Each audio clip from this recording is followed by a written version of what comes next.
Love లెటర్లు పట్టుకెళ్తున్నారు. మనోజ్, ఇంకొక mic ఉందా? హలో, మనోజ్ గారికి మైక్ ఇవ్వండి. చెప్పండి సుమా గారు. ఇదే మిరాయి పుస్తకం. దీని మీద ఒట్టేసి అంతా నిజమే చెప్తాను, నిజం తప్ప ఇంకేమీ చెప్పనని మాట ఇవ్వండి. అక్కడ పుస్తకం ఎక్కడ ఉంది? ఇది పుస్తకమే కదా? ఓకే, మిరాయి పుస్తకం వేరే అండి. అయితే ఇది వేరే పుస్తకం, ఓకేనా? ఇది మిరాయి లాంటి పుస్తకం. ఓకే, సరే అయితే ఒట్టేయండి. అంతా నిజమే చెప్తాను, బొట్టు అంతా నిజమే చెప్తాను, నిజం తప్ప ఇంకేమీ చెప్పనని. అదే చెప్తాను. బొట్టు అన్నారా? నేను ఒట్టాను లేదు, బొట్టు అన్నాను. సరే, బొట్టో ఒట్టో ఏదో ఒకటి. ఓకే. మీరు 5-6 సినిమాలు ఏకధాటిగా చేసేస్తున్నారని విన్నాం, ఇది నిజమేనా? ఆ దేవుడు కరుణిస్తే అలాగే జరిగిపోతుందండి. సూపర్, అదే జరగాలని మేమందరం కోరుకుంటూ ఉన్నాము.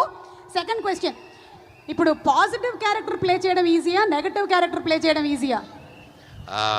సినిమా చేయకపోవడం కష్టం అండి, సినిమా చేయడం ఏదైనా ఈజీ. ఏదైనా ఒక సినిమా చేస్తూ ఉండడం, ఏ పని చేసినా ఈజీగానే ఉంటుందండి. అవును, ప్రేమతో ఏ పని చేసినా ఈజీగానే ఉంటుంది.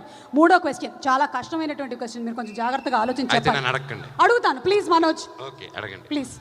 ఈ సినిమాలో తను కాపాడుతానంటున్నాడు మొత్తం, కాబట్టి ఇప్పుడు మీరు కూడా ఒక కాపాడేటువంటి ఒక ఫేజ్లోకి వెళ్ళారు. మీరు ఒక పడవలో వెళ్తున్నారు. మీరు, తేజ సజ్జ, కార్తిక్ ఘట్టమనేని, పడవ మునిగిపోతుంది. 2 లైఫ్ జాకెట్స్ మాత్రమే ఉన్నాయి. ఎవరైనా 2 మాత్రమే తప్పించుకోగలుగుతారు.